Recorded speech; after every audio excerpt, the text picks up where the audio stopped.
Donc, je vous propose cette thématique aujourd'hui qui s'intitule en anglais How to operationalize your training process from registration to trainees feedback. L'idée, c'est plutôt sur la base de cas d'usage et en particulier de deux cas d'usage que j'ai eu l'occasion d'expérimenter, mais qui étaient relativement similaires, de vous faire part un petit peu de comment ça s'est fait et peut-être de vous exprimer mon retour d'expérience. Voilà, assez humblement et voilà, vous dire un petit peu moi comment j'ai vécu les choses. Alors peut-être avant de commencer, rapidement une petite présentation. Qui suis-je, d'où viens-je, pourquoi-je donc moi c'est Valérie Quignou, ça fait plus de 18 ans que je suis dans le domaine IT. J'ai travaillé pour des grands groupes. J'ai eu différentes vies dans ces grands groupes au sein de DSI. Donc notamment j'ai été Service Delivery Manager, donc on appelle responsable de service informatique. J'ai été chef de projet également à l'international, c'est-à-dire que je déployais des solutions à l'international pour les groupes dans lesquels j'ai officié. J'ai été également responsable d'une équipe de développeurs, de data engineers, et j'ai également été product owner. Bienvenue. English, French. Ok. Hopefully French, parce qu'on est en français maintenant. Et donc product owner de la plateforme analytique du grand groupe dans lequel j'officie. Donc j'ai eu pas mal de vies, j'ai fait un petit peu de la vie de produit finalement du début à la fin, de la conception à la maintenance en opération, en conditions opérationnelles. Ça c'est un peu mon background. Et puis 2022, parfois c'est bien le changement, il faut du changement. En parallèle de ça, moi je dirais que le no-code, je suis assez une geek tech, donc ça m'intéresse énormément. Et je m'intéresse au no-code depuis fin 2020, début 2021.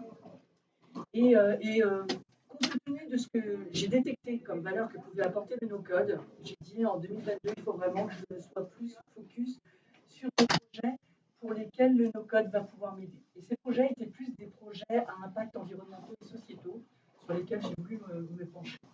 Donc j'ai décidé de faire un break dans ma carrière, de prendre un congé sabbatique et voilà, de pouvoir travailler un petit peu avec des associations là-dessus. Par ailleurs, j'ai décidé aussi de monter mon business, donc ça c'est cool. Ça c'est la partie super content. Alors j'ai créé ma marque qui s'appelle Rebuild. Je suis CTO, CEO, CFO. Ouais, non mais c'est bon. Enfin, je suis freelance, hein, c'est bon. Voilà, ça va pas chercher plus loin. Mais c'est tellement bien. Voilà, donc je me lance tranquillement, gentiment, et puis j'espère pouvoir évoluer.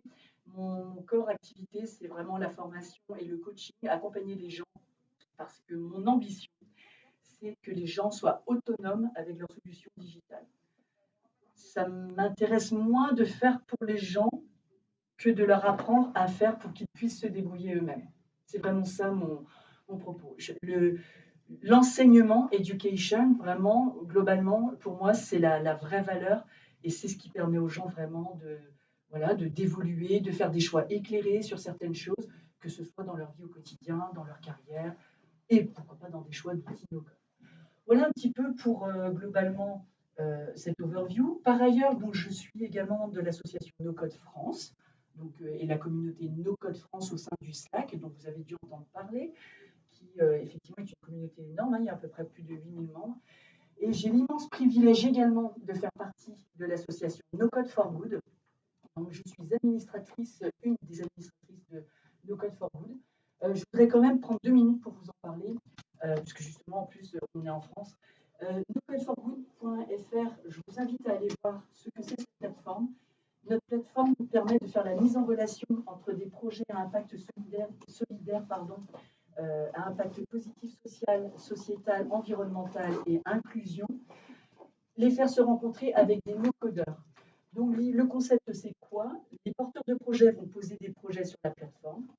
Des no-codeurs, no-codeuses vont déposer leur profil sur la plateforme et il y a des canaux de communication qui peuvent se faire pour pouvoir aider. On favorise évidemment le bénévolat. Après, éventuellement, il peut y avoir des notions de tarifs solidaires, mais voilà, l'objectif, c'est le bénévolat. Et vraiment de pouvoir kickstarter des projets qui peut-être ont un peu de mal à démarrer pour les aider. Donc ça, c'est un levier. Donc on a notre plateforme, nocodeforgood.fr, et on organise aussi des événements pour sensibiliser les associations, les structures ESS au no-code et surtout à la valeur que peut délivrer le no-code. On organise des webinaires régulièrement, on organise des événements de type hackathon, Je ne sais pas si vous êtes familier avec ça, hackathon. Voilà, donc je me permets ces petites minutes-là pour promouvoir No Code for Good. C'est une association non-profit organization. Hein, voilà, allez-y, s'il vous plaît, allez faire un tour. Je pense qu'il y a moyen d'aider des gens. Si vous voulez me capter, n'hésitez pas sur LinkedIn. Je ne vous donne pas l'adresse de mon site web parce que je suis en train de le refondre. Donc, il y aura un intérêt relativement limité. Et dans tous les cas, actuellement, je suis plutôt active sur LinkedIn. Donc, n'hésitez pas, le petit QR code, vous pourrez le capter là. Allez, maintenant, on rentre dans le vif du sujet. Ah, non, c'était ça, pardon. L'agenda que je vous propose, donc, vous posez rapidement les contextes des cas d'usage sur lesquels je vais m'appuyer, qui étaient très similaires et qui vont me permettre d'avoir une overview globale. La stack technique que j'ai utilisée pour mettre en place cela, ce qui a été implémenté et les gains clients escomptés. En français, c'est bon pour vous? Ouais. Okay. Et quelques faits qui me sont apparus importants et en tous les cas que j'avais envie de vous partager, parce que j'ai galéré sur un truc en particulier. Voilà. Et puis les lessons learned, assez très classiques certes, mais on apprend tout le temps et à tout âge, c'est ça qui est magnifique. Alors, d'abord, on va essayer de faire un peu les détectives et avoir la typologie de qui était finalement le ou les deux clients. Je me suis appuyée sur deux clients qui avaient un profil assez similaire. Il s'agit donc d'associations. Donc, ce sont deux associations dont l'objectif est d'informer et d'éduquer les personnes à la transition alimentaire en ayant pour objectif aussi d'avoir le respect de l'environnement. Donc, c'est-à-dire mieux manger plus sainement, tout en respectant la nature et l'environnement. Là-dessus, leurs piliers et les thématiques qui les intéressent, c'est l'agriculture urbaine, la permaculture, l'agriculture régénérative, plein de sous-domaines là-dedans, voilà, qui développent. Donc les deux associations se ressemblent, n'ont pas forcément les mêmes overlaps, mais globalement, voilà, un petit peu de manière très générique ce qu'ils couvrent. Leur but, donc, c'est de développer des nouveaux systèmes locaux de marché, en tous les cas, pour pouvoir vendre de la nourriture saine aux gens, et donc très orienté sur du local.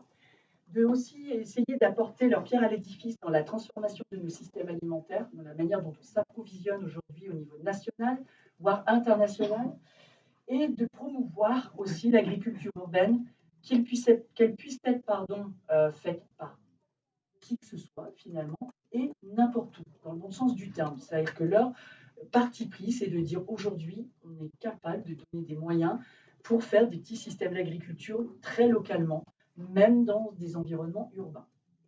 Voilà globalement leur moto.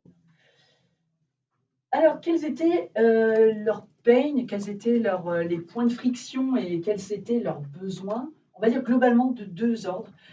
Le premier, c'était de pouvoir résoudre leurs problématiques de tâches, on va dire, du quotidien à faible valeur ajoutée pour eux, au sens, c'est pas leur cœur d'activité, mais ils avaient évidemment, comme tout à chacun, des activités administratives à faire. Prenez un siège. Asseyez-vous, ça va bien se passer. En français, c'est bon? Ok. Donc voilà, l'idée c'est vraiment de résoudre leur temps à passer sur ces tâches, on va dire administratives, de prise en charge des personnes, parce que oui, ce que je n'ai pas mentionné, un élément très important quand même, c'est que leur moyen pour sensibiliser les gens justement à la transition alimentaire, c'est la formation. Donc ils proposent des formations, et donc le sujet ici, c'est de minimiser le temps passé à analyser les candidatures, à faire les retours vers les candidats, à leur communiquer les informations. Donc ça fait partie un peu de ces tâches qui sont certes nécessaires, mais qui peuvent être automatisées et leur faire gagner du temps. Le deuxième point, c'était qu'ils étaient assez peu digitalisés, c'est-à-dire ils ont leur site vitrine. En revanche, les inscriptions des candidats qui souhaitaient aller dans leur formation se faisaient plutôt sur papier. C'est embêtant parce qu'aujourd'hui, tout le monde a un smartphone, un ordinateur, quasiment, on va dire. Là, ils étaient quand même en décalage. Alors, l'idée, c'était de revenir vraiment à des solutions plus modernes. Voilà, donc on était parti là-dessus. Et donc, il y avait aussi, avec ça, le pendant des contraintes. Parce qu'évidemment, si on avait carte blanche, on pourrait faire des super trucs d'enfer. Mais il y avait des contraintes à considérer. Première contrainte, je vous rappelle, association, pas beaucoup d'argent, pas beaucoup de moyens. Donc, l'idée, c'était de trouver des solutions très peu coûteuses. Ça, c'était vraiment le premier point. Le deuxième point, la volonté, c'était de pouvoir être autonome dans le maintien de la solution qui était fabriquée par la suite. C'est-à-dire qu'ils puissent la manager de A à Z. Et je pense qu'on va en reparler après, parce que je vais un peu démystifier des choses là-dessus aussi. Mais en tous les cas, c'était la volonté. Voilà, nous, on a envie d'être autonome. On n'a pas envie de payer quelqu'un de manière régulière tous les mois qui va faire la maintenance de notre solution. On n'a pas les moyens. Souvent, ce sont des raisons économiques en fait qui les drivent. Donc, ce qui se comprend. Et puis, le dernier point, c'est qu'il y avait quand même quelques tools qui étaient en place et qu'ils souhaitaient garder parce que ça les embêtait de devoir un peu changer ces petits tools-là. Et je vais vous signaler tout à l'heure lesquels étaient déjà en place. Donc ça reste assez traditionnel en termes de contraintes. On retrouve ça pas mal dans les assos. Donc ce sont des contraintes qui nous amènent du coup à faire des architectures et des choix de diverses manières. Alors moi, en première instance, quand j'ai un petit peu regardé les besoins qui m'ont été remontés, je me suis dit que ça pourrait être pas mal de faire quelque chose avec une solution intégrée, type Bubble par exemple. Mais, parce qu'il y a un mais, Bubble, pour la montée en compétences, la courbe d'apprentissage est quand même un peu plus élevée que si on prend des outils modulaires qui peuvent être plus accessibles en termes d'approche. Donc du coup, on est parti sur du modulaire en termes d'approche et on avait à considérer, on va dire, deux types principaux de population. Tout d'abord, des end-users, donc des utilisateurs finaux qui souhaitent s'inscrire aux formations et donc qui ont besoin d'un portail d'entrée pour s'inscrire et donc que toute la suite en fait se fasse en termes de retour d'information, retour de confirmation par mail, communication des documents, etc. Et donc, pour cela, on a mis un système de formulaire en place pour collecter leurs données. Ensuite, ces données-là, évidemment, partaient dans une base de données. Laquelle base de données du moins, était envoyée une mail de confirmation de prise en charge, de bonne prise en charge de la candidature qui a été soumise à la formation. Donc ça, c'était un des process, c'était déjà capter les candidatures. Ensuite, il y avait aussi pour les utilisateurs qui étaient déjà dans un train de formation, pouvoir accéder aux ressources qui étaient mises à disposition de cette formation. Donc il fallait mettre un site web, un espèce de mini-centre de ressources quelque part. Donc, par la suite, il y avait un certain nombre d'automatisations, et là, je reviens sur les aspects plutôt d'envoyer les différents mails d'information, mais avec des documents qui devaient être nécessaires. Par exemple, générer des documents aussi, comme des conventions de stage, comme générer des attestations quand on est en fin de formation, de manière automatisée. Donc avec évidemment un système d'automatisation. Et également, au niveau du stockage, il fallait un endroit pour déposer ces documents et des moyens pour générer les documents. Ensuite, les envoyer à l'utilisateur. On a la deuxième population, là c'est plus la population administrateur. Donc là, c'est les équipes des associations qui, elles, avaient besoin de deux choses. Pouvoir accéder à leur outil de gestion de comptabilité, on va dire. Voilà, là où ils font leurs factures, où ils font leurs devis, où ils ont leur tableau de bord pour regarder un petit peu où est-ce qu'ils en sont avec leurs clients. Cet outil-là était déjà choisi. Donc ça, c'est un des outils qui a été choisi et ce n'était pas vraiment négociable de le changer. Donc on s'est adapté. De la même manière que ici sur cette stack-là, donc je le dévoile tout de suite, mais c'était du Google. Voilà, donc il est resté sur la Google Suite avec Google Doc, Google Sheet, Google Drive. Et donc, l'idée, c'était de pouvoir, à partir de la base de données, en faisant des mises à jour, eh bien, pouvoir générer les devis, les factures automatiquement, qu'elles s'enregistrent dans l'outil en question et ensuite qu'elles soient envoyées aux différents utilisateurs ou participants. Et enfin, pouvoir également administrer justement les datas. Hop, j'étais un peu trop vite, du coup, je vous ai pouvoir manager les datas avec donc une interface quand même qui soit à peu près propre et ne pas aller dans la base en dur parce que ça c'est un peu c'est pas grave, c'est pas forcément très friendly en termes d'interface. Du coup, j'en viens aux outils pour être très concret. Les formulaires, on est parti sur Tally. Est-ce que quelqu'un parmi vous connaît cet outil Tallyform? 1, 2. Un petit peu, ok. Je pense que c'est un outil qui est très sous-coté, vraiment. Donc, n'hésitez pas à aller voir ce que ça fait, parce que, d'ailleurs, ils sont présents, je crois. Je n'ai pas d'action chez eux, je vous rassure. Mais en fait, ils proposent des plans payants, assez évolué, plutôt sexy. Donc, il ressemble pas mal à Notion dans la conception des formulaires. Allez voir, c'est plutôt sympa. Et on peut faire des trucs avec des logiques conditionnelles, des champs cachés. On peut entrer en paramètres aussi des champs prédéfinis avec des valeurs dans l'URL. Il y a plein de trucs sympas qu'on peut faire. Airtable, sans grande surprise pour la base de données, j'ai envie de dire c'est un classique, mais en effet tellement robuste, voilà, faisons confiance à la robustesse. Du make pour automatiser tout ça. Alors là, je fais un petit disclaimer. Très clairement, certains des processus auraient pu être automatisés directement dans Airtable avec les automations. Le parti pris que j'ai eu là-dessus et ce que j'ai proposé à ces associations, c'est de les faire dans Make pour qu'ils puissent avoir immédiatement déjà une cohérence où toutes leurs automatisations sont dans le même type d'outil. Et en termes d'appropriation, c'est plus facile plutôt que d'aller à droite, à gauche, etc. Ça pouvait être un peu compliqué. La génération de documents. Donc, de quoi je parle? Je parle de la génération des feuilles d'émargement pour les formateurs. Je parle de la liste des participants à des sessions, notamment pour envoyer aux cuisines quand il y a des spécificités alimentaires à prendre en compte, par exemple végétariens ou peut-être contraintes allergiques diverses et variées, qui sont récupérées du coup par le formulaire. Et puis également donc, la génération des attestations quand on est en fin de formation, la génération des conventions de stage, nominative avec les signatures qui vont bien. Et ensuite, nous avons donc du Google Drive, c'est ce qui est dans le Drive des associations. Donc ça, c'était existant, préexistant, donc on est resté là-dessus. Ensuite, on a utilisé Software pour le portail centre de ressources. Donc Software connecté directement à Airtable. Donc ça, c'est le gros avantage. Par contre, je viendrai sur un point spécifique tout à l'heure de Software sur lequel j'attire votre attention. On avait donc pour la solution de gestion des finances QuickBooks, je ne sais pas si certains d'entre vous sont en famille de QuickBooks. Okay. Du coup, je vais vous exposer une petite galère, puis vous me direz si vous avez vécu la même. Je ne suis pas spécialiste QuickBooks, donc c'est peut-être mon incompétence, je ne sais pas, mais voilà, en tout cas, je vous partage et à loisir pour échanger. Et sans grande surprise, Airtable Interface, je trouvais ça assez funky de pouvoir faire des interfaces pour administrer les datas. Surtout que, voilà, c'est assez limité en vrai, mais on peut faire des trucs assez simples et qui sont complètement suffisants à la maille d'une équipe associative qui a besoin de pouvoir manager un coût vraiment modique, somme toute.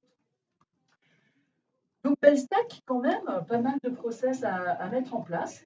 Donc, globalement, c'était un petit peu les process que je vous ai évoqués là. Donc, l'enrôlement, l'onboarding, la génération de documents, le système de facturation, les retours aussi des utilisateurs, alors de deux natures.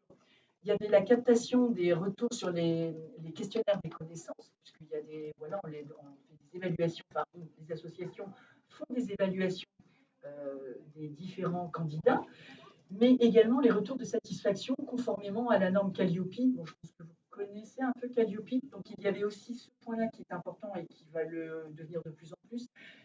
Parce que les associations aussi veulent se professionnaliser de ce point de vue-là. Calliope, c'est un gage de qualité. Donc, il y avait cette volonté vraiment de respecter ça. Et donc, on collecte aussi questionnaire à chaud, tout de suite quand j'ai fini la formation, et à froid, donc 3 mois ou 6 mois après, selon les assos. Il y en a qui font les deux. Certaines ne font que 3 mois après. Bon, voilà. Après, mise en place aussi des indicateurs, évidemment, on peut mettre en place des process de calcul sur le taux d'assiduité, le taux de réussite, etc. Et le petit centre de ressources. Alors, centre de ressources, qu'est-ce qu'on entend par là? C'est tout ce qui a trait à la documentation relative spécifique à la formation que suivent les stagiaires. Et donc, avec différents types de profils selon la formation. Parce qu'il faut qu'il y ait un cloisonnement quand même des données. Tout le monde n'accède pas à tout. Sinon, ça peut être un peu compliqué. Donc du coup, pour cela, comme je vous l'ai dit, du coup, Tally, on a profité de l'opportunité de l'intégration directe avec Airtable. Hein, ça ne servait à rien de faire du mail, parce que ça marche très bien l'intégration directe pour collecter les données, que ce soit pour l'enrôlement et pour les feedbacks, donc les feedbacks retour, questionnaire et de connaissances et de satisfaction. Donc je vous ai bien caché les clés. Hein, juste qui, voilà. Je ne sais pas, vous connaissez ça? Ah, vous voulez prendre une petite photo? Hop, voilà. Les process de suivi, alors ça c'est un exemple hein, d'un processus dans Make. Donc je ne sais pas si tout le monde est familier avec Make globalement. Donc Make, ici, ça permettait d'envoyer en fait un mail. Alors il n'y avait pas de document forcément associé. Ici c'est un mail. Alors vous pouvez vous demander mais pourquoi il y a deux modules Make de Markdown? C'est parce qu'il y a une conversion qui était obligatoire quand on insère des liens. Donc une première fois, on doit formater le lien et une deuxième fois, je ne veux pas que ce soit l'URL qui soit exposé. Je veux juste dire, vous pouvez cliquer ici et le vous pouvez cliquer ici amène vers le lien. Donc j'ai, moi personnellement, été obligé de faire cette manipulation qui marche bien, mais du coup, c'est un petit peu en deux temps. Et donc après, envoi de mail avec le compte Gmail de l'association en question. Ça marche très bien pour le coup, ça, il n'y a pas de souci.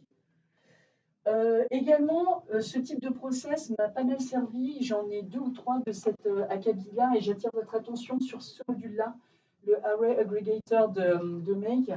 Pourquoi? C'est par exemple, je veux envoyer au formateur la liste des participants avec un certain nombre de renseignements les concernant. Eh bien, on va utiliser le Array Aggregator pour le faire. Faute de quoi, si on ne met pas un agrégateur, en fait, c'est qu'à chaque itération qu'il va trouver dans la session de formation, il va envoyer autant de mails au formateur pour un candidat. Ce qui n'a aucun intérêt, non d'une liste, pas un mail pour chaque candidat. Donc ensuite, on génère le PDF. Alors moi, je vois souvent des générateurs de PDF dans Make, il y en a plein. Enfin voilà, on peut en utiliser. Moi, j'utilise Google Drive, ça marche très bien. Donc il suffit d'utiliser le module Download a File. Et quand vous allez dans les settings à plus approfondis, pour chaque typologie de document, vous pouvez les convertir. Par exemple, Google Sheet en Excel, mais Google Sheet en PDF aussi. Et ça marche, mais vraiment très très bien. Ça, c'est vraiment pas mal.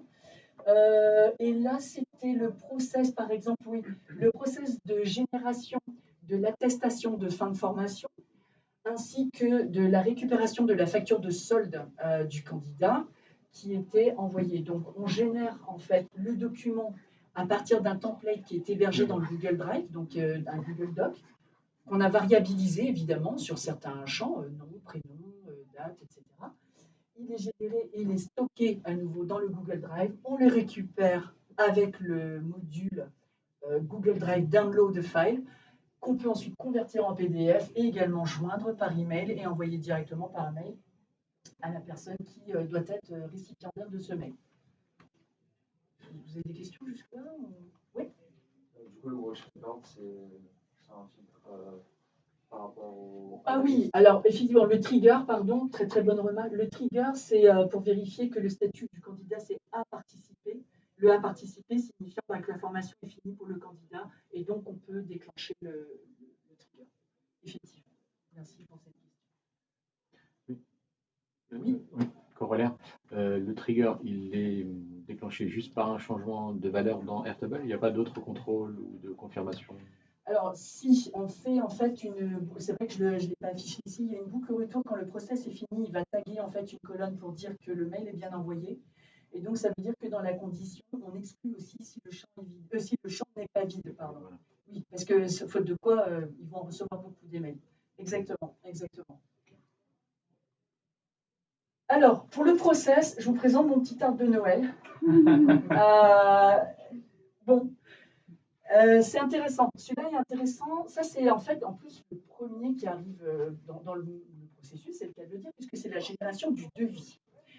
Premier besoin exprimé par les associations, ils m'ont dit, nous, on veut pouvoir envoyer le devis, cette fois-ci, pas de manière automatisée sur un statut ou sur une entrée dans une vue Airtable. On veut pouvoir faire un clic bouton et ça envoie donc, à une personne et ça envoie le devis. OK, parce qu'il y a des processus de vérification. Pourquoi pas? Donc, d'où, pour le coup, cette fois-ci, de la mise en place d'un trigger en webhook, ici, qui est activé par un bouton dans Airtable. Donc, c'est un champ de type bouton qui va aller taper sur l'URL webhook de Make et qui va passer en paramètre le record ID Airtable en question pour savoir de quel devis on parle. C'est des fake data, donc si vous faites des photos, il n'y a pas de souci. Et donc, du coup, ça permet de lancer le processus. Et là, après, on rentre dans l'arbre de Noël.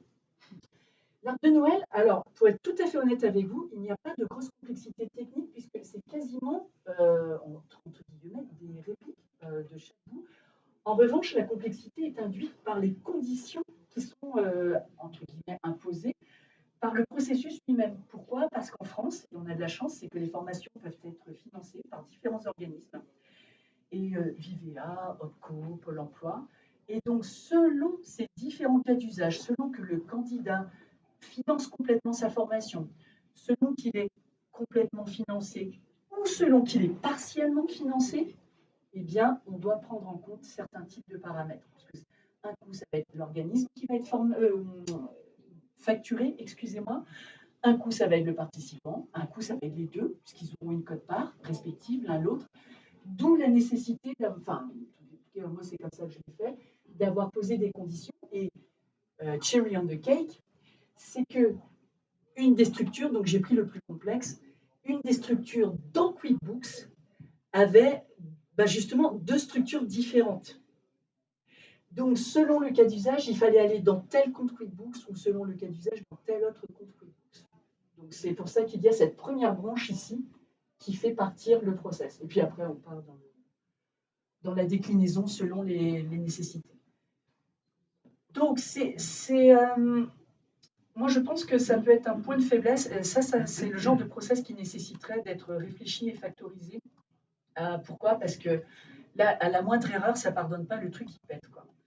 Et donc, du coup, voilà, ça fait partie des choses qui sont toujours work in progress parce que forcément, la viabilité, surtout comme l'objectif, c'est quand même que ça soit un peu pérenne dans le temps. Enfin, on ne fait pas ça pour 3 mois. Hein. L'idée, c'est que ça dure quand même 2-3 ans, voire plus, selon comment ils arrivent à évoluer, eux, avec leurs produits. Voilà, donc de ce fait, c'est un peu complexe. Après, on arrive sur des choses, du coup, je vous ai expliqué, c'était pour le déclencheur du webbook. On arrive sur des choses plus traditionnelles qui sont déclenchées avec des triggers watch record assez traditionnels dans Airtable, facture d'acompte et après facture de solde quand la formation est terminée, alors qui est uniquement générée. Pour le coup, elle n'est pas envoyée dans ce process-là directement, elle est envoyée dans l'autre avec l'attestation, celui que je vous ai montré précédemment. Voilà, donc moi j'apprécie beaucoup Make personnellement. Ce que j'ai mis en place aussi, c'est donc la gestion des accès dans Software. Pourquoi? Parce qu'en fait, on a des typologies différentes. On a les stagiaires d'un côté. On a aussi des référents locaux, des associations qui doivent pouvoir administrer leur propre partie dans Software de leur côté. Et ensuite, on a les super admins, on va dire, qui est la tête de pont, si je puis dire, de l'association qui, elle, a accès à tout. Donc, de ce côté-là, on va dire, voilà, il n'y a pas trop de particularité. Donc, comment ça se passe? En gros, il y a une synchronisation avec Airtable d'une table user pour la connexion, pour pouvoir se créer un compte et rentrer dans la plateforme. Et ensuite, dans Software, on peut gérer plus finement avec la création de groupes. Et donc, les différents blocs ou pages, après la granularité à choisir selon le contexte, on peut régler la visibilité de la page et la mettre visible pour tel groupe, mais pas pour l'autre, même si on est connecté. Donc, il y a moyen de faire ça. Et on peut aussi également, selon le plan qu'on choisit, alors nous évidemment le plan qui a été choisi pour la structure était plus limité, mais si on prend le plan Enterprise, on peut aussi gérer au niveau des records Airtable directement à partir de Software. Ça n'a pas été le choix parce qu'économiquement ça n'était pas viable. On a pris le plan en dessous, donc du coup il a fallu trouver des mécanismes assez simples comme ça, de masquage de pages et de masquage de modules Software. Les gains attendus, la productivité sans surprise, hein. Bon, évidemment, si on fait moins d'envoi de mails, moins d'analyses, etc., on est plus focus sur la construction de la formation, l'amélioration de la formation, bien veiller que mes indicateurs Calliope sont OK, et sinon, qu'est-ce que je fais? Je mets en place mes plans d'action, mais vraiment sur la valeur apportée. Un truc que j'ai du mal à leur faire se rendre compte, c'est la fiabilité qu'ils gagnent avec ce type de choses. Là, par contre, étonnamment, c'est un peu plus compliqué parce que, et pourtant, vraiment, quand on creuse, ils s'en rendent compte parce que le nombre de choses qu'ils font manuellement et qui génèrent potentiellement des erreurs, ça leur fait perdre autant de temps que de refaire le truc, quoi. Alors que là, la fiabilité de l'information, une fois qu'elle est rentrée, elle est rentrée. Il n'y a pas besoin d'y revenir 36 000 fois. Et ça, c'est en discutant qu'on arrive plus à leur mettre en évidence. Bizarrement, ça semble moins tout de suite évident aux clients. Donc, pardon, même quand tu leur dis ça évite la double saisie, la triple saisie, les coquilles, ça va permettre d'avoir une source unique de vérité, ça leur parle pas au début? Ça les interroge. C'est-à-dire sur les coups, ils se disent ah, on n'y avait pas pensé en fait. Ah, on n'avait pas pensé que effectivement ça allait nous éviter des écueils de cette nature. Et après, et donc on développe. Après, je leur explique. Donc il faut un peu de voilà, un petit peu d'accompagnement pour vraiment bien appréhender ces concepts-là. Et ça montre aussi un peu quelque part le niveau de maturité peut-être un peu faible, et je ne le dis pas du tout de manière péjorative, hein, parce que c'est comme ça, qu'on peut avoir sur les données en fonction de où est-ce qu'elles sont stockées, la gestion des doublons, s'il y a des doublons, comme tu l'évoques, Ivan, avec des référentiels ou des choses comme ça. Voilà, donc ça c'est aussi à nous, dans notre boulot, de pouvoir porter ces choses-là. Donc la fiabilité, puis bien sûr du temps, que je n'ai pas au même niveau que la productivité, parce que pour moi c'est pas la même chose. La productivité c'est dans le temps de travail, le temps ça peut être off, du coup j'ai du temps pour faire autre chose, et ça c'est quand même appréciable aussi, parce qu'on est des humains, puis des fois on a besoin de faire autre chose. Voilà. Alors, QuickBook, spécialiste QuickBook. Moi il y a un truc qui m'a embêté dans QuickBook, c'est que la facturation progressive, je préfère du coup en anglais, la facturation progressive n'est pas possible avec des API actuellement. De ce que j'en ai lu, en tous les cas, j'ai bataillé. Qu'est-ce que je veux dire par là? Je veux dire par là que si on est un utilisateur lambda et qu'on va manuellement dans QuickBooks, on se connecte, je vais voir ma cliente Dorolissa Mathouse et je vois que Dorolissa a un devis en cours. Parfait, je vais pouvoir lui faire une facture. On va imaginer que Dorolissa elle a accepté ce devis. Donc je rentre dans le devis. Vous pouvez noter qu'à partir du devis ici, je peux générer une facture. Je peux même, si je le souhaite, générer une facture d'acompte, demander un acompte, qui va faire donc des calculs automatiques derrière, etc. Et bien ça, avec des API, ce n'est pas possible. Du coup, Make, a fortiori, c'est pas possible de faire ce process exact. Du coup, ce qu'on fait, moi, ce que j'ai fait, c'est que j'ai fait les devis, donc des items séparés, facture d'acompte avec, heureusement, on a des custom fields dans QuickBooks qu'on peut alimenter. Donc, j'ai mis du coup la référence du devis concerné. Et avec la facture de solde, je récupère également les références des factures d'acompte et devis. Comme ça permet de garder une consistance grâce aux références. Néanmoins, dans l'interface, on perd le process total du truc. Et ça, pour moi, aujourd'hui, c'est quand même un point un peu délicat. Voilà, donc je pense qu'il y a du work in progress. Moi, une collègue à qui j'ai fait part, j'avais évoqué de ce problème, on a parlé à une connaissance chez Make. Et alors, ils ont l'air de dire que voilà, ça fait partie de leur roadmap, mais je pense que c'est pas tout de suite maintenant. Ça arrivera dans le temps. Mais voilà, donc c'est un petit point d'attention. Si vous avez des clients sur QuickBooks, ayez ça en tête. Ça ne veut pas dire qu'il ne faut pas le faire. Ça veut dire que soyez conscient de ça et proposez du coup des choix éclairés à vos clients en fonction de cette problématique. Peut-être que pour eux, ça ne les dérangera pas. Moi, je sais que pour une des deux assos, du coup, ça a été un blocking point, quoi. On a trouvé une solution et on a du coup généré les factures, les devis via Documint et hop, on a fait le truc. Mais du coup, plus trop de dashboard où il faut le construire à part, quoi. Alors, pour bien comprendre, c'est que du coup, dans QuickBook, tu fais un devis, qui est le montant global, mais après, tu es obligé de faire une facture d'acompte et une facture de solde qui vont être distinctes, et tu les rattaches par un champ en disant que c'est relatif au devis de temps. Exactement. C'est pas nested, enfin, tu vois, c'est pas le devis initial non. que tu... c'est exactement ce problème-là. Tu peux mettre dans QuickBooks, mais là, c'est l'interfaçage, en fait, avec... C'est ça, c'est que dans l'API, ça n'est pas pris en charge actuellement. Et le seul moyen de le faire, après, c'est de le coder. Moi, je ne suis pas codeuse, je suis no-codeuse, donc je ne sais pas faire ça. Et je n'ai pas envie, en vrai. En vrai, enfin, voilà, chacun son métier, je veux dire, mais en le codant, on pourrait. Ça va complexifier ton organisation d'automatisation. Exactement. Et du coup, avec une satisfaction relative quand même, parce qu'il y a un petit manque, quoi qu'on en dise, il y a un petit manque. Les lessons learned là-dessus, aggregator is your friend. Alors ça, mais vraiment. Du coup, je vous en ai parlé un peu, je vous ai teasé là-dessus. L'agrégateur, c'est le truc ultime dans Make. Et je tiens à souligner ici, à remercier ma copine Lorraine de la communauté No Code France sur le Slack qui m'a dépannée parce qu'en vrai, j'ai un peu galéré là-dessus. Elle m'a aidé, donc je fais un petit big up à Lorraine. Donc, Aggregator, franchement, voilà, donc tout ce qui est il y a des modules spécifiques dans Make, Iterator, Aggregator, Text Parser, etc. C'est des trucs au fur et à mesure, je vous invite à aller voir, c'est hyper puissant, c'est de fou. on peut faire des choses incroyables. Concernant Software, moi j'ai un point quand même, c'est la sécurité. Alors, enfin, mon idée, je suis très fan de Software, hein, ne vous méprenez pas. L'idée, c'est pas de critiquer. Par contre, ayez conscience que quand vous exposez des datas et que donc c'est connecté à Airtable, votre bloc est connecté à Airtable, vous sélectionnez bien évidemment les données que vous voulez montrer. On est d'accord, dans les blocs, vous les paramétrez, ok, impeccable, ça marche nickel. Si vous inspectez la page depuis votre navigateur, tout est visible. Toutes les données relatives à vos records sont visibles, y compris les hidden fields. Comment faire? Du coup, pour l'instant, la seule recommandation à faire, c'est vous créez une table privée qui ne sera pas exposée.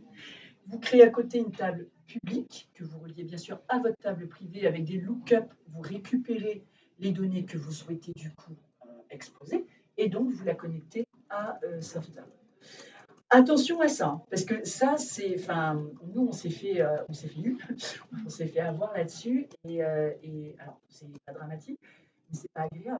Parce qu'en fait, je sais pas, moi par exemple, si on veut montrer un certain nombre de contacts, on veut exposer et qu'on sait qu'en faisant clic doit inspecter, je vois le mail, le téléphone de la personne, son adresse, c'est un peu léger quoi. C'est pareil dans Glide. Ah, d'accord. Bonne information dans Glide apparemment. Il faut regarder leur documentation sur la sécurité. Il y a des moyens de bloquer des colonnes. D'accord. Mais par exemple, le record propriétaire, si je suis le user, je verrai comment record, mais Glide, ils sont très prudents et ils disent en gros, cachez vos données. Oui.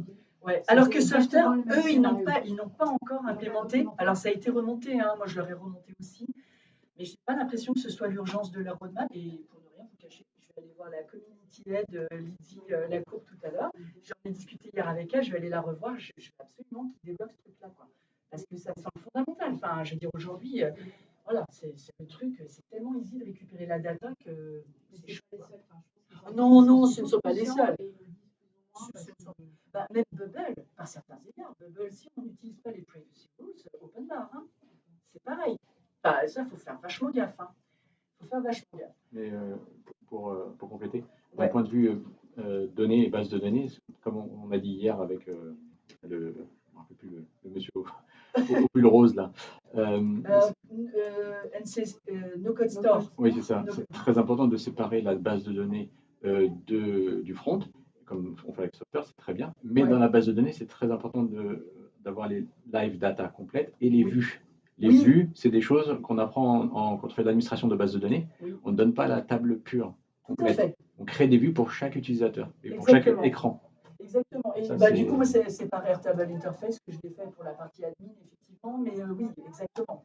C'est-à-dire des sous-tables ou des sous-ensembles de tables. Voilà, qui ne prennent que ce qui doit être indiqué ou exposé de manière à ce que l'utilisateur ne puisse pas C'est pour ça que Software n'en fait pas trop une priorité, je pense. Non, aujourd'hui non. Après, je pense qu'ils sont dans un mode où moi c'est plus l'UI mon boulot, c'est pas la date. Et donc il y a un peu ce jeu. Mais là, je pense qu'il faut quand même qu'ils se réveillent parce que c'est pas neutre. Hein. Enfin, je veux dire, c'est hyper easy. Je pense que je vais faire une vidéo, je vais publier sur YouTube dessus. Et encore une fois, je suis la première à utiliser Software et je l'utiliserai encore demain parce que honnêtement, cet outil est excellent. Enfin, vraiment. Mais ce point-là est un point dur de mon point de vue et je pense qu'il est temps de s'y intéresser. Éclater les tâches, c'est-à-dire quand il y a des grosses tâches, essayer vraiment de les séparer, de les atomiser, si je puis dire, mais pas les détruire, hein, mais de les rendre vraiment le plus unitaires possible pour les traiter et les prioriser. Soyez sûr que 90% de vos clients ne savent pas faire ça. Enfin, je veux dire, naturellement, c'est pas facile. Il faut vraiment les accompagner aussi dans cette démarche. C'est très compliqué. Et pardon. Peut-être une question par rapport à ça, parce qu'effectivement, dans le stack, il y a toute la partie qui est vraiment module de formation, mais pas d'outils collaboratifs de gestion de projet qui pourraient aider justement ce point. Oui, alors en effet, non, autant pour moi, je ne l'ai pas mentionné, on a utilisé du Notion. Donc moi, j'ai un template Notion que je propose à mes clients pour en fait historiser tous les éléments, gérer nos rendez-vous, etc. Effectivement. Oui, tout à fait. Et c'est une bonne remarque, effectivement. Et puis, alors, Master Your Process, là, je vais peut-être venir directement ici. le truc, c'est quoi pour essayer de vous expliquer le contexte, une des assos, quand elle m'a sollicité, c'est un mail qui m'est parvenu. Elle m'a connue par No Code for Good, en fait, et tout, nickel. Elle me dit, ben voilà, je me permets de vous contacter parce que j'ai un besoin d'automatiser 2-3 trucs, j'aurais besoin d'un peu de conseils et d'accompagnement, quelques heures, pop, pop, pop, et c'est bon. Ben, discutons, quoi, parfait. Donc ça, c'était plutôt ce mail, voilà, ça semblait OK, quelques heures, un petit quelque chose à faire. Premier échange, je commence à détecter, voilà, il va y avoir des trucs, quoi. Bon, OK. Bon, je commence à un petit peu itérer, à regarder de mon côté, fouiller les outils, commencer à structurer un peu l'archi, les trucs et tout. Troisième échange, des nouveaux trucs encore qui se rajoutent. Je dis, ah, c'est chaud là quand même. Là, les gars, là, vous voyez les petites arbres de Noël là, du devis, là, du début. Là, c'est l'empilement des conditions comme ça qui sont apparues. Et après, là, ça a été le festival. Donc là, j'ai dit, OK, stop, on va se poser, hein, on va faire une chose à la fois, do split and prioritize tasks. Voilà, prenons une chose, c'est quoi votre priorité le plus important pardon, du moment, et après, on va y aller petit à petit. Et c'est normal, hein, c'est humain, parce que les gens, en plus, il y a un tel engouement autour du no-code, la personne, en tous les cas, était un peu sensibilisée, du coup, elle est très excitée à l'idée de se dire, c'est génial, je vais voir tous mes processus qui vont être dedans et tout feu, tout flamme. Ouais, mais non, ça ne marche pas. De la même manière que quand la personne vous présente un schéma de process et qu'il y a déjà des stacks d'outils qui sont identifiés, c'est quoi en fait le truc? C'est quoi, quel est le besoin? Le besoin, c'est que tu veux des outils. J'en ai plein, je peux t'en vendre plein à l'appel. Mais c'est pas ça le besoin. Le besoin, c'est pas, j'ai pas besoin d'un outil. Le besoin, c'est que j'ai un truc, soit qui fonctionne, mais que je vais améliorer, soit qui ne fonctionne pas, que je veux mettre en place, etc. 2 minutes, on arrive. Et voilà. Et donc, du coup, ma conclusion, on est presque à l'heure, ma conclusion, c'est quoi? C'est que, en vrai, le no-code, ça prend du temps. Mais et pour les personnes tech et pour les personnes du métier. Du métier. Il faut vraiment leur dire, en vrai. Parce que, en général, ils n'ont vraiment pas beaucoup de temps à vous accorder. Actuellement, là, j'en ai un client, je cours après. Et il ne me fuit pas, hein, je vous rassure. Mais c'est juste satellisé, c'est hyper compliqué. Le deuxième point, là on revient un peu au point précédent et l'histoire du devis, c'est que la complexité peut être introduite par rapport au processus lui-même et aux différentes conditions qu'on pourrait introduire. D'où le master your processes. Quand je dis ça, c'est que d'abord il faut qu'on aide le métier à bien clarifier son process pour que nous, on puisse en déduire le processus technique pour répondre à ça. Donc, c'est vraiment, moi, il y a beaucoup de gens qui disent le no-code, c'est génial, on peut tout de suite aller dedans, on itère, on fait des trucs et tout. Je ne sais pas. Moi, je suis assez partagée sur cette vision. Voilà, chacun a ses méthodes de travail. Moi, je ne sais pas faire ça, en fait. C'est trop le bordel. Clarifiez-moi d'abord votre process et après, j'ai besoin d'analyser pour mieux répondre. Et puis enfin, moi, il y a vraiment ce message. Je pense qu'en tant que professionnel, on a tous une responsabilité d'essayer d'arrêter de dire que ouais, j'ai fait mon app en 10 minutes. Quoi.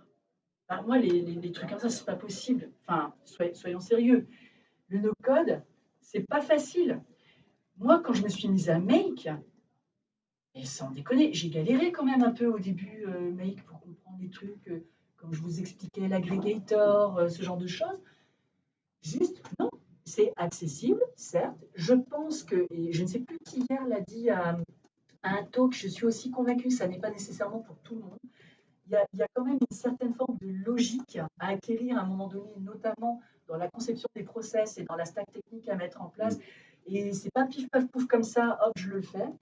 Et donc je pense que nous, en tant que pro, on a vraiment cette responsabilité de transmettre ce message-là et de faire atterrir un peu les gens sur terre, quoi, et de dire bon les gars, ok, le no-code, c'est génial, j'adore.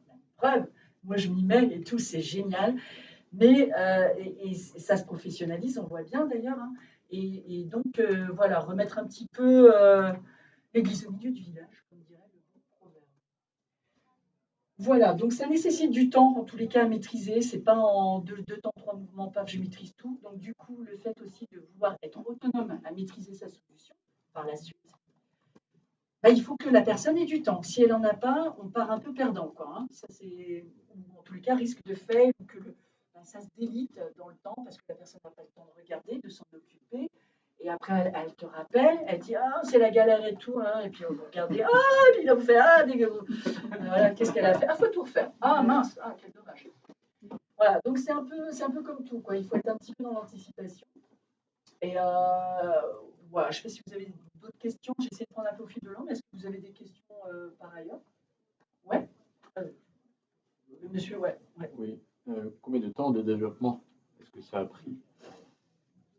Une semaine, un mois, 3 ans? Alors, on va dire on est sur un bon 10 jours, dont l'équivalent d'un jour complet en réunion de spaghetti, que je vous ai montré. Et il y a encore du work in progress à faire parce que je pense qu'il y a des facteurs, il faut factoriser, rationaliser un peu des process qui aujourd'hui fonctionnent. Mais moi, ça me plaît moyen quoi, de voir tous ces trucs-là. Voilà, c'est fait pour un make aussi, mais je pense que là, il y a un problème de réflexion. Mais aussi de ma part, attention, de ma part aussi, un peu trop dans la précipitation, vraisemblablement, de vouloir aussi répondre assez rapidement aux besoins du demandeur. Mais des fois, ce n'est pas la bonne stratégie non plus. Des fois, il faut savoir dire non, en fait, on ne va pas pouvoir faire ça pour telle date. Et c'est comme ça. Et voilà. Et c'est un discours, des fois, qui n'est pas facile à tenir. Donc 10 jours de charge ou de Ouais. délai? Charge. Ok. Charge. Du coup, moi aussi, je travaille pour une association. Comment tes clients, ils entendent le fait que parfois, tu n'as pas la réponse tout de suite, donc tu es perçu comme experte. Mais en fait, pour répondre à leurs besoins, tu vas continuer à te former en continu parce que quand tu vas explorer des fonctionnalités d'outils ou des combinaisons d'outils ou voilà, des API, des interfaçages, des intégrations. Oui, tout à fait. Donc le fait que toi-même tu sois dans un processus d'apprentissage continu, est-ce qu'ils le perçoivent bien? Au-delà de la contrainte que ça peut mettre sur le calendrier et autres, est-ce que c'est pas un truc qui à un moment donné va un peu brouiller la confiance qu'ils peuvent te donner? Alors moi, c'est vrai. Poser sa légitimité en tant que consultant alors qu'on se forme tout le temps. C'est vrai. Et je te remercie de cette question d'ailleurs parce que j'ai un petit fun fact là-dessus. Je me suis beaucoup posé la question parce qu'en fait, la remise en question, c'est un peu mon quotidien. Je suis toujours stressée, j'ai l'impression que je ne sais rien. Voilà. Et en fait, un jour, effectivement, on fait la réunion du coup avec une des deux assos et puis il me pose une question. Et je dis, écoute, je ne sais pas. Je ne sais pas te dire. Et je n'avais pas gagné le contrat. Je n'avais pas gagné la prestation. Je ne sais pas. Et donc, je me suis dit, c'est mort. Il ne vient pas chez moi, il va aller ailleurs. Et il m'a dit, bon, tu sais pas. Mais je lui dis, bon, je vais investiguer et tout, je te fais un retour et tout. Il dit, ok, écoute, ok, on signe et puis on démarre.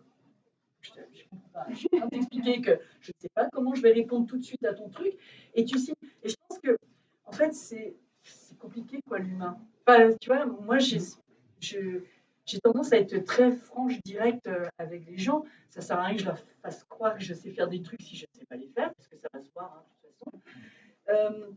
Et pour le moment, je touche la peau de singe. Ouais, il faut vraiment qu'on arrête. Mais je réponds quand même. Mais pour le moment, j'ai de la chance. C'est bien perçu. En fait, je pense qu'ils sont dans un bon mindset pour apprendre aussi ensemble. Tu vois, il y a cette histoire de, on fait un truc ensemble en fait. Donc on est dans la même barque, même si on n'a pas les mêmes trucs, les problématiques techniques, mais on est un peu ensemble. J'en profite juste parce que moi je suis un peu schizo du retour. Si jamais vous avez envie de me faire un petit feedback, je prends avec grand plaisir parce que ça me permet de m'améliorer. Si dans l'avenir je fais d'autres talks, s'il y a des choses où je ne vous ai pas répondu correctement, où vous avez manqué de précision, n'hésitez pas à me le dire. C'est très rapide, c'est vraiment un questionnaire, 3 questions max. Vous pouvez le scanner. Puis, on va devoir se laisser, je suis désolée. Je sors 2 minutes, donc après, s'il y a des questions résiduelles, on peut se parler juste dehors, mais on va libérer la salle. Merci beaucoup en tous les cas. Merci.